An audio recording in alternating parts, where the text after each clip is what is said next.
अस्सलामुअलैकुम जी, कैसे हैं आप? उम्मीद है आप सब ठीक होंगे। अल्हम्दुलिल्लाह हम सब भी ठीक हैं।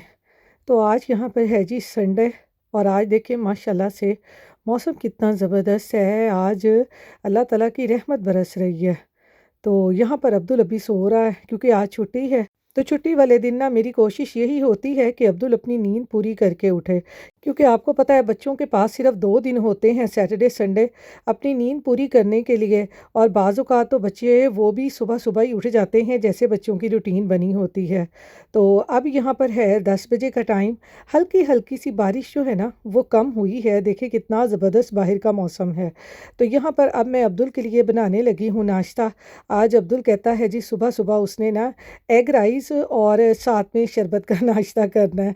जब से रमज़ान शुरू हुए हैं ना माशाल्लाह अब्दुल को ना ये शरबत बहुत पसंद है। पूरा साल अब्दुल ना रमज़ान का इंतज़ार करता है कि मैंने शरबत पीना है। बाकी दिनों में भी मैं उसको बना के देती हूँ, लेकिन स्पेशली रमज़ान में उसको बड़ा अच्छा लगता है इस तरह से शरबत पीना। तो यहाँ मैं अब बना रही हूँ अब्दुल के लिए एग राइस। पैन में थोड़ा-सा मैंने देसी घी डाल के, 1 एग डालकर उसको मैंने क्रम्बल कर लिया है और साथ में मैंने बॉयल चावल डाल के और साथ ही थोड़ी-सी केचप डाल देती होती हूँ। बाकी सॉसेस नहीं डालती क्योंकि आपको पता है बच्चे स्पाइसी ज़्यादा पसंद नहीं करते और वेजिटेबल तो बच्चों को वैसे ही लड़ती हैं, बच्चे खाते ही नहीं हैं। तो इसलिए ये सिर्फ़ एग डाल के ना और थोड़ी-सी केचप डाल के इसको मैं एग राइस बना देती होती हूँ। तो ये देखें कितने मज़े के अब्दुल के एग राइस बन गए हैं और साथ ही मैंने ये शरबत बना दिया है। मैंने कहा चलो बच्चा जो खाता है ना, बच्चे को वही दें ताकि बच्चा खुश हो के खा ले और इस तरह माँओं की जान भी ना सुकून में आ जाती है कि बच्चों ने कुछ खा लिया है। तो आजकल अभी रोज़े नहीं रखवा रही इसको, लास्ट वीक में जो सैटरडे आएगा ना फिर इसको रोज़ा रखवाऊँगी, क्योंकि आजकल इसको वायरस ही बहुत बुरा हुआ है कि जिसकी वजह से ना ये बहुत वीक हो गया है। तो यहाँ पर जी तकरीबन है 1 बजे का टाइम और बारिश का देखें नामो-निशान ही नहीं है। और यहाँ पर आज हमें दिया अब्दुल के दादा अब्बू ने सरप्राइज़। अब्दुल के दादा अब्बू इस दफ़ा इस साल हमारे साथ रोज़े रखने के लिए आए हैं। अस्सलाम वालेकुम अब्दुल, ਕੀ हाल है अब्दुल? ठीक हो? वो उधर चले गए। आ जाओ, वो तो बैग मैं उधर लेके जानी है ना, तुसी दाबू का हाथ पकड़ो लेके चलो, मैं बैग लेके आई।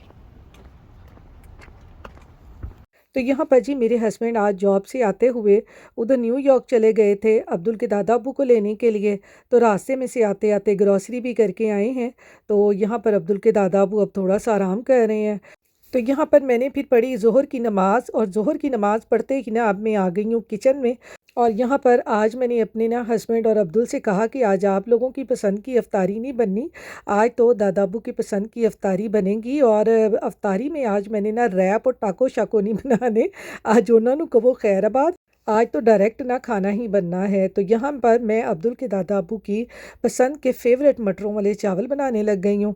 तो यहाँ पर जी फटाफट मैंने रखा पैन, पैन में डाला मैंने ऑयल और साथ ही मैंने खड़े मसाले डाल लिए। खड़े मसालों में मैंने तेज़ पत्ता, थोड़े से लौंग, थोड़ी सी काली मिर्च, 2-3 सब्ज़ इलायचियाँ डालकर उनको थोड़ा सा भूना। भूनने के बाद मैंने लहसुन अदरक डालकर उसको भी अच्छे तरीके से भून लिया है। अब मैंने इसमें मसाले डाल दिए हैं। मसालों में मैंने नमक, मिर्च, सूखा धनिया, ज़ीरा ये डालकर और फिर मैंने डाल दिए इसमें टमाटर, क्योंकि मैं यहाँ पर ना प्याज जो है वो ब्राउन यूज़ कर रही हूँ, इसलिए मैंने प्याज़ों को ब्राउन नहीं किया। मैंने कहा आज जल्दी-जल्दी वाला काम करते हैं ब्राउन प्याज डाल के, क्योंकि आज मैंने काफ़ी ज़्यादा एहतमाम करना था अफ्तारी का, जो कि आगे चल के आप देखेंगे कि मैं क्या-क्या बना रही हूँ। तो इसलिए ना मैंने यहाँ पर ब्राउन प्याज ही डाल दिए थे, मैंने प्याज़ों को ब्राउन नहीं किया था। तो मैंने कहा फटाफट वाला काम करते हैं। तो यहाँ पर मैंने टमाटर डालकर ब्राउन प्याज भी डाल दिए हैं। अब इनको मैं सब चीज़ों को कवर करके ना थोड़ा-सा पका लूँगी ताकि जो प्याज थे वो थोड़े से सॉफ्ट हो जाएँ। तो यहाँ पर देखें मसाला जो है मेरा वो अच्छी तरह से भुन गया है। ये देखें कितना ज़बरदस्त मसाला भुन गया है। अब मैं इसमें डाल दूँगी थोड़ा-सा दही। दही से ना चावलों में फ्लेवर बहुत ज़बरदस्त आता है। तो दही डालकर भी इसकी थोड़ी-सी भुनाई करूँगी। तो भुनाई करने के बाद फिर इसमें अब मैं डाल दूँगी ये फ्रोज़न मटर और इनको भी अच्छी तरह से भून लूँगी। झटपट ये मटरों वाला पुलाव बनता है, क्योंकि हमारे यहाँ पर आपको पता है फ्रोज़न मटर होते हैं। मटरों को ला के निकालने की झंझट झंझट ही नहीं होती।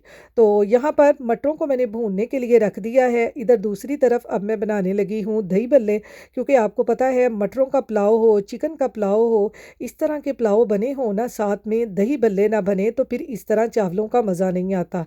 तो यहाँ पर मैंने थोड़े से टमाटर लिए हैं, उनके जो सीड थे वो मैंने निकाल के मटरों वाले पुलाव में डाल दिए थे।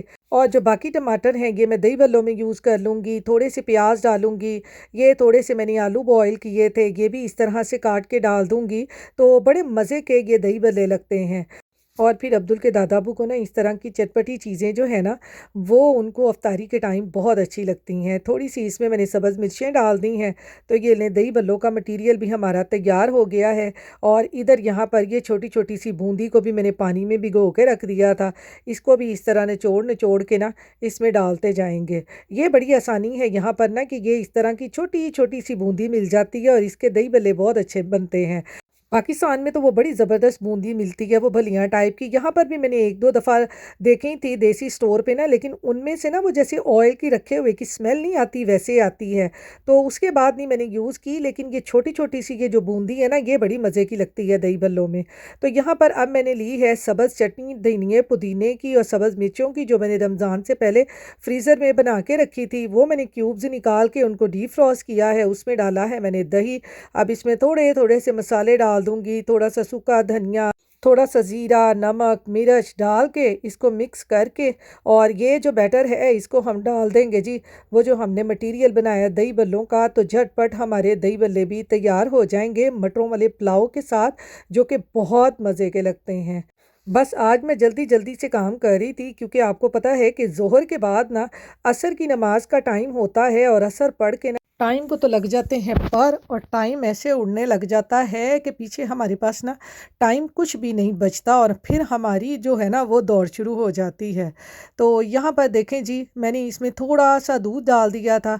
दूध से ना दही बल्ले बहुत मज़े के बनते हैं। आप जब भी दही बल्ले बनाएं ना, तो पानी की जगह आप इसमें दूध या क्रीम डालें तो बड़े क्रीमी क्रीमी से दही बल्ले बनते हैं। और ये जो मैंने रमज़ान से पहले भल्ले बनाए थे, ये भी फ्रीज़र में मैंने रखे हुए थे, इनको भी निकाल के मैंने डाला गर्म पानी में थोड़ा सा नमक डाल के, और ये भी इस तरह से निचोड़ निचोड़ के ना मैंने दही बल्लों के ऊपर रख दिया। थोड़ी सी ये मैंने इसके ऊपर इमली की चटनी डाल दी है, थोड़ा सा डालें इसके ऊपर चाट मसाला, तो बड़े मज़े के दही बल्ले बन जाते हैं। तो यहाँ पर देखें हमारे दही बल्ले भी तैयार हो गए हैं। इसके ऊपर भी डालते हैं हल्का हल्का सा सब्ज़ धनिया, और इसको रखते हैं फ्रिज में। चावल भी पक जाएंगे और दही बल्ले भी तैयार हो गए हैं। तो यहाँ पर ये देखें, जो चावलों के लिए हमने मसाला पकने के लिए रखा है मटर डाल के, वो भी तैयार हो गया है। इसमें मैं ये डाल दूँगी ये थोड़ी सी बारीक कटी हुई सब्ज़ मिर्चें, इससे इनका फ्लेवर बहुत अच्छा आता है। अब पानी डाल के चावल डाल दूँगी। और दूसरी तरफ अब मैंने ये ली है ये थोड़ी सी ये सैलड वाली मिर्चें, इससे मैं अब बनाने लगी हूँ तर्किश कबाब। क्योंकि आपको पता है चावल वगैरह पके हों तो इस तरह के कबाब साथ ना हो तो फिर चावलों का मज़ा नहीं आता। तो ये मैंने सब्ज़ मिर्ची और 2-3 सैलड वाली मिर्चें लेके ना, इनको भी मैंने चॉपर में डाल दिया है। इन मिर्चों का फ्लेवर बिल्कुल ऐसे होता है जैसे शिमला मिर्च होती है। तो आप इनको सैलड में यूज़ करें या कबाब वगैरह बनाने के लिए यूज़ करें ना, तो बहुत मज़े की लगती हैं। और यहाँ पर अब मैंने इसमें चॉपर में डाल दिया है कीमा भी। इसको भी हल्का सा चॉप कर लूँगी ताकि कीमा जो है वो थोड़ा सा बारीक हो जाए। तो यहाँ पर देखें कीमे को भी मैंने चॉप कर लिया है, और इधर ये जो मैंने मिर्चें और प्याज और सब्ज़ मिर्च चॉप की थी, इसका पानी मैंने बिल्कुल निकाल दिया है। और इसको भी डालेंगे कीमे में, और साथ ही इसके डालेंगे जी ये थोड़ा सा सब्ज़ धनिया, और साथ ही अब इसके ऊपर मैं निचोड़ दूँगी ये थोड़ा सा लेमन, क्योंकि इसका फ्लेवर इन कबाबों में बड़ा मज़े का लगता है। तो अब बारी आ जाती है जी मसालों की। मसालों में मैंने डाला है जी थोड़ा सा लहसुन अदरक का पाउडर, नमक, मिर्च, सूखा धनिया, ज़ीरा, काली मिर्च, और थोड़ी सी कसूरी मेथी। और यहाँ पर मैंने इसमें डाल दिया है ये थोड़ा सा अनियन पाउडर। ये बिल्कुल ऑप्शनल है, आपके पास हो तो आप डाल दें, ना हो तो स्किप कर दें। और लहसुन अदरक का पाउडर ना हो तो आप लहसुन अदरक की पेस्ट डाल दें। मैं तो आपको पता है यहाँ पर जल्दी वाला काम कर रही थी, इसलिए मैंने सारी चीज़ें ना पाउडर में ही डाल दी हैं। थोड़ा सा डाला है इसमें देसी घी, और देसी घी डाल के ना अब इसमें मैंने डाल दिए हैं ये 2 टेबलस्पून ब्रेड क्रम्ब्स के, और इन सब चीज़ों को मैंने कीमे के साथ अच्छी तरह से मिक्स कर लिया है। कीमे को अब मैं रखूँगी तकरीबन आधा घंटा फ्रिज में, अच्छी तरह सेट हो जाएगा तो फिर निकाल के इसके बनाएँगे हम अपने टर्किश कबाब। तो यहाँ पर देखें जी, आधे घंटे बाद जो कीमा हमारा है वो अच्छी तरह सेट हो चुका है। अब इस तरह से हाथों को लगाते जाएँ ऑयल, और जितने कबाब आप बनाना चाहते हैं ना, आप उतना-उतना बैटर लेके अच्छे तरीके से इसके कबाब बना लें। मैं यहाँ पर गोल शेप में कबाब बना रही हूँ।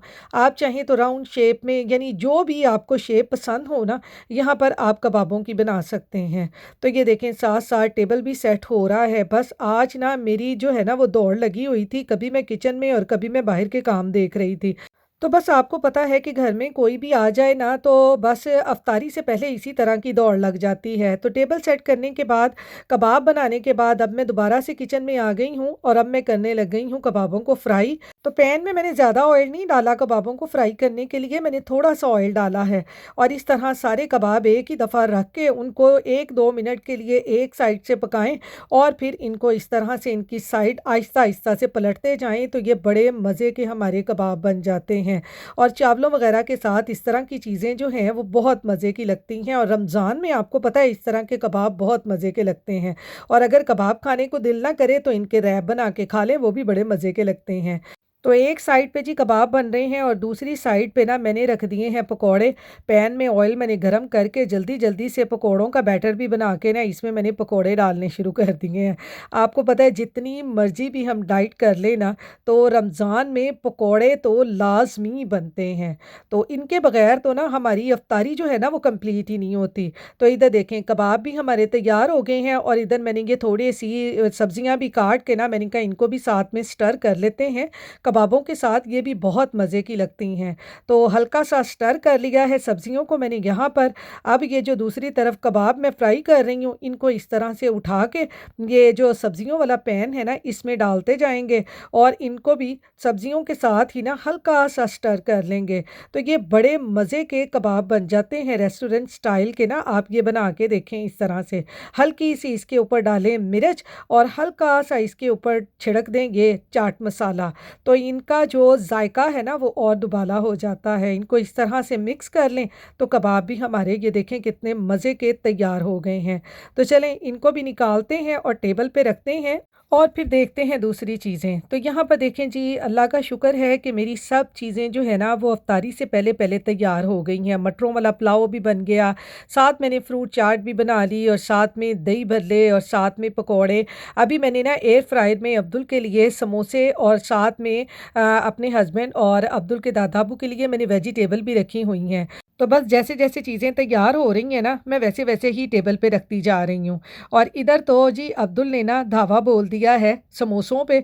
अभी टेबल पे कोई आके बैठा नहीं था, उसने अपने ही समोसे उठाने शुरू कर दिए। तो इसको देख के ना मुझे अपना वक़्त याद आ गया कि हमारी अम्मी भी जब इसी तरह अफ्तारी का टेबल तैयार करती थी ना, हम भी अपनी पसंद की चीज़ें उठाने लग जाते थे। तो यहाँ पर जी अब हम सब खोल रहे हैं रोज़ा। तो यहाँ पर आज हम 23वाँ रोज़ा अफ्तार कर रहे हैं। तो यहाँ पर जी रोज़ा अफ्तार करने के बाद अब हम जा रहे हैं ज़रा वॉलमार्ट, अब्दुल के ईद के कपड़े देखने हैं, और मैंने भी अपना कुछ सामान लेना है।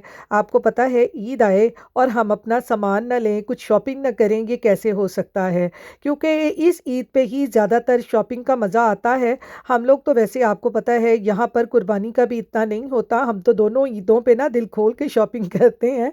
खूब अच्छी तरह हस्बैंड की जेब पे ना डाका डालते हैं।